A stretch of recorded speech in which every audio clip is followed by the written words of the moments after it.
You want to know what is one of the best things about knife collecting? It's that there is a knife shape, style, configuration out there for everybody. And you don't need to like what I like. And I don't need to love what you like, and vice versa. And I say that because this is not going to be for everybody. But that's okay, because it's not yours. And you didn't spend the money on it. To each his own. And we'll just leave it at that. And we'll dive into this very interesting Odin custom knife. This is the bear model. And here is a little bit of information real quickly about it. This is one of his older certificate of authenticity, so it's a little bit bent up. Uses a nice titanium card now, which is awesome. And you've seen me talk about Odin before, and I did a Meet the Maker video quite some time ago. And he's going to be a guest on the EDC Hour with Dirk and Alex this coming weekend, July 24th, 2022. So without further ado, let's just bust this thing open and let the comments flow in. So the elephant in the room is the tip of the spear, if you will. That is going to be the fragile point on this knife. And that's okay, because there are knives that you buy.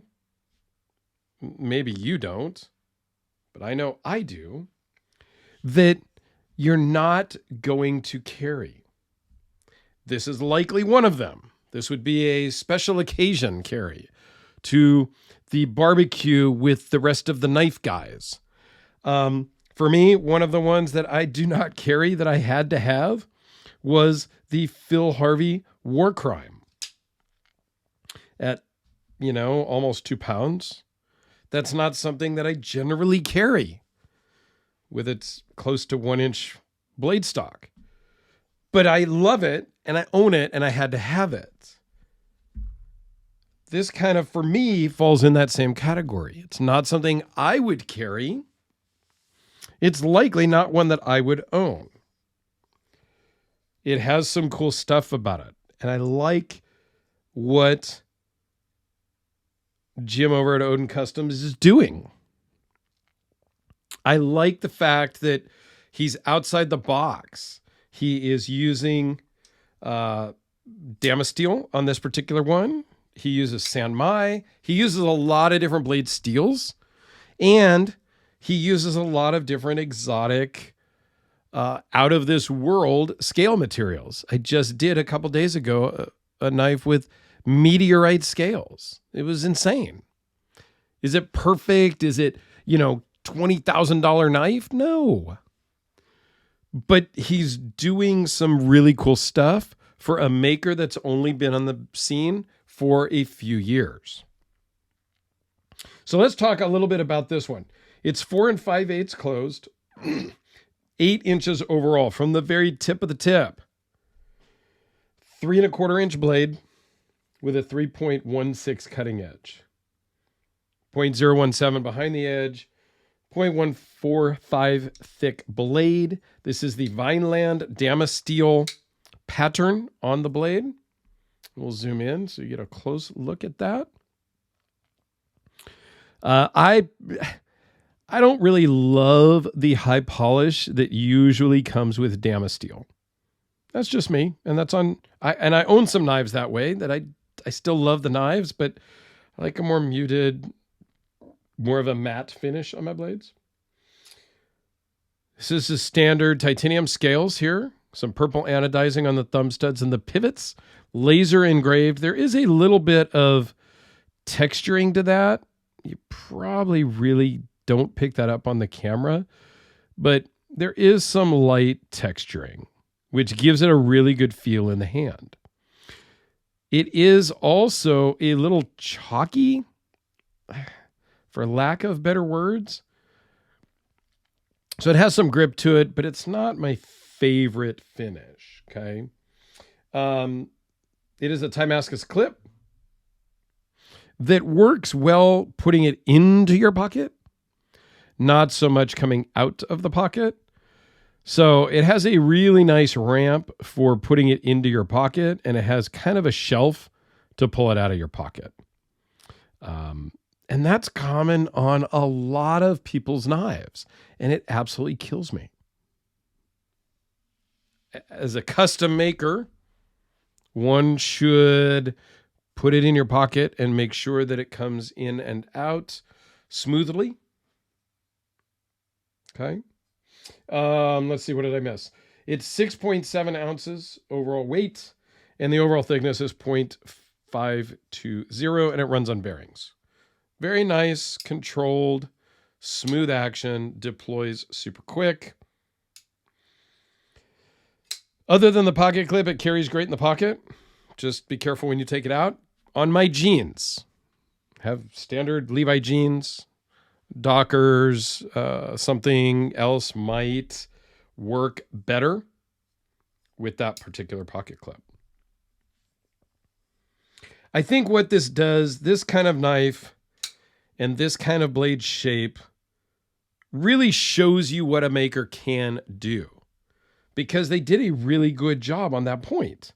I mean, that's not the easiest thing to do, to get that straight, to get it to come to a point and be somewhat strong. I'm not going to go stab anything with this thing, that's for sure.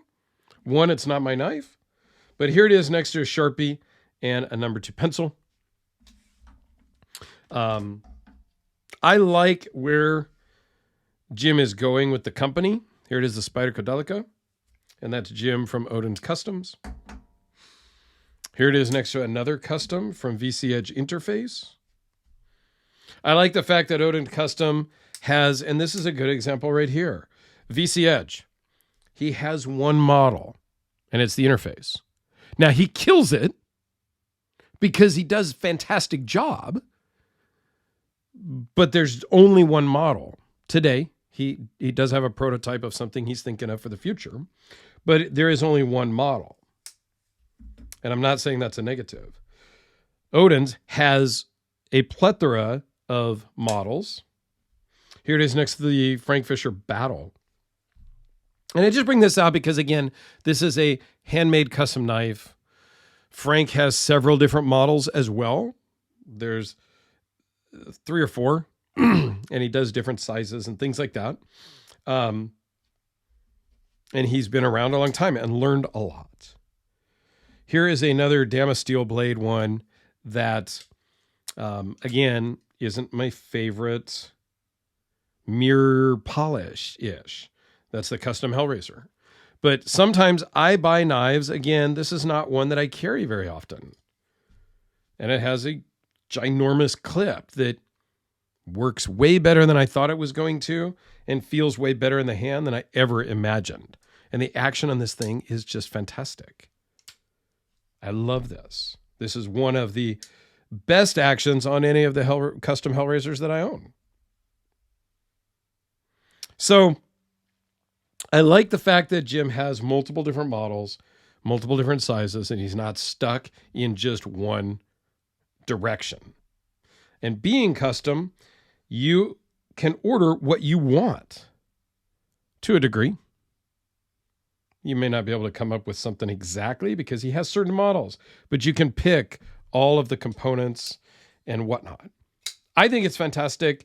I don't love this model, but I like the maker. I support the maker. I'm honored that Anthony sent me his part of his Odin collection. And I will put a link to the playlist over here as my Odin's playlist because I'm amassing a bunch. So I'm just going to put it over there, and a link to the EDC Hour with Dirk and Alex channel over here. Please join us on Sunday with some questions for Jim, the owner of Odin Customs.